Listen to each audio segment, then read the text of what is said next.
Howdy folks, Ben McGee here with Basin and Bend in Evergreen, Colorado, and today I'm going to tie a variation of the squirmy worm.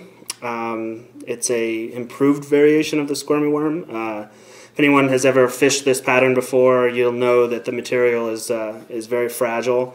It doesn't last very long. In many cases, you can break the material just putting tension on it during the tying process, or a lot of people that will tie multiple, maybe a dozen or even a half dozen flies and store them in their fly box. You'll drive to the river just to see them disintegrate, or if you leave them on a dashboard in the sun, anything like that. So the material is very fragile. Also, typically, there's some challenges with tying the material, and to kind of increase the longevity of it, people will sometimes use dubbing to sort of disperse the load on the material, or you'll see sometimes the material will actually be wrapped around the hook, kind of stretching it a bit. And these are fine and they're effective, but the trouble is that the material doesn't really last that long in storage. So yeah, let's get started with this. We will start with a size 10 jig hook here. This is the Hannock 450. You'll see it's got it's a jig hook. This is a shorter shank than typical jig hook, and then it's got a little bit of a wider gape to it. The bead here is a tungsten slotted 4.0, and this is in the rose gold color. Feel free to change up the variation of the color. Coppers or silvers or pinks or purples, however you like your squirmy. So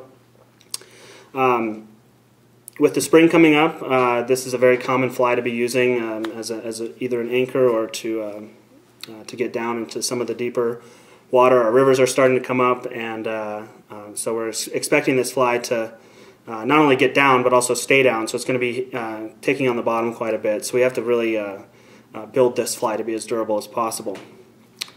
Let's start off with this is some 8/0 in gray.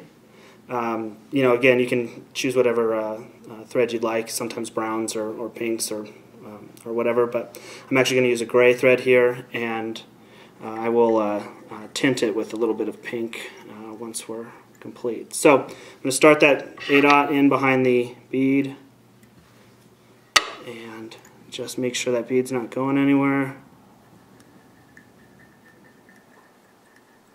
With a couple of wraps, taper it. Stay kind of about 1/8 of an inch off the bead, and we're going to go in with our little rubber band here. I'll show this little rubber band is actually used for braces. It's a dental grade. It's a really durable rubber band. It's small. It's also clear. This has a lot of the benefits in this fly. So here's the package. You can find these online. It's kind of there's a ton of them out there. So we'll just save you some time in searching, and post a link here to this product underneath the video. You want to tie this in not quite the midpoint, but you want to definitely keep the material up on the top of the bead.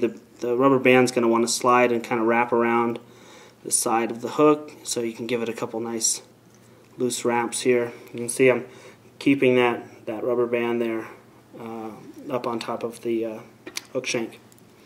You can either use a large empty hook, or you can use the hook on your whip finishing tool to just give it a light stretch all the way to the back, and you can kind of just hold it towards the back of the hook and just keep it stationary while you secure the rest of the material.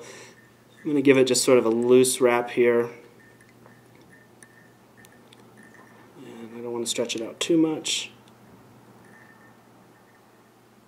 so it's nice and tight.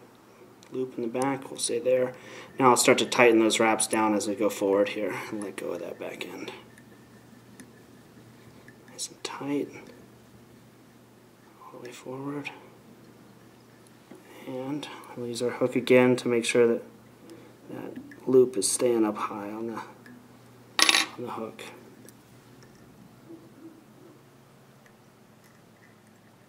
And then come in front of the bead with a couple wraps, and whip finish. We are going to glue this fly on the bottom, so single whip is just fine. We're going to rely on the glue to hold our fly together, nice and durable. Okay, so this completes the tying aspect of it. Very quick, easy tie with a little practice. We're tying this in under 2 minutes per fly.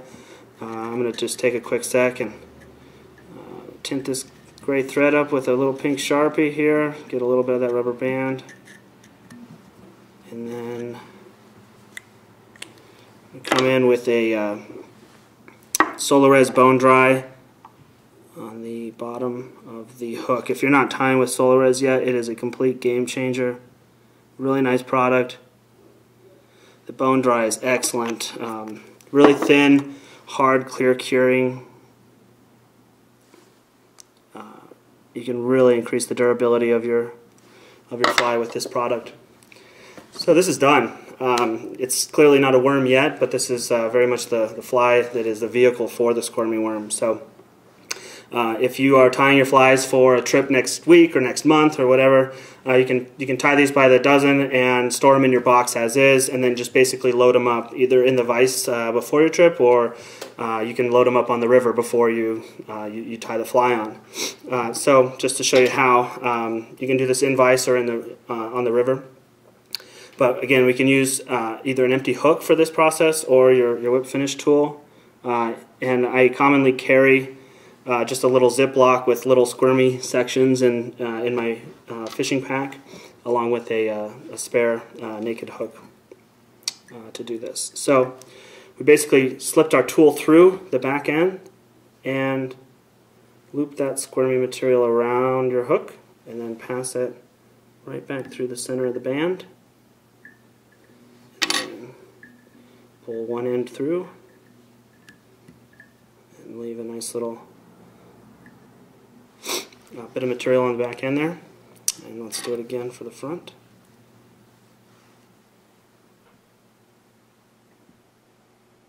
Okay.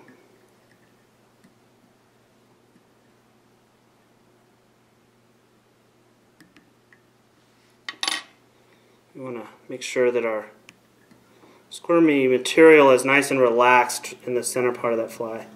We don't want it to be stretched so much in between the rubber bands. Basically, the idea here is to keep the tension and the stress off of the squirmy material. And so, just in your fly box like this will store easily twice as long as the traditional tying methods with the squirmy. And we're pretty much done. I mean, personally, I prefer to darken sort of the tips of these. You know, if I plan on fishing these in a little bit of a higher, somewhat stained water, so a little bit of contrast on the tips here. I kind of like the look of that, but again, tie it however you feel comfortable with. So, yeah, that's it. I hope you guys enjoy tying this fly, and it's certainly very effective. Certainly this time of year as our rivers are starting to come up. So, yeah, enjoy. See you next time.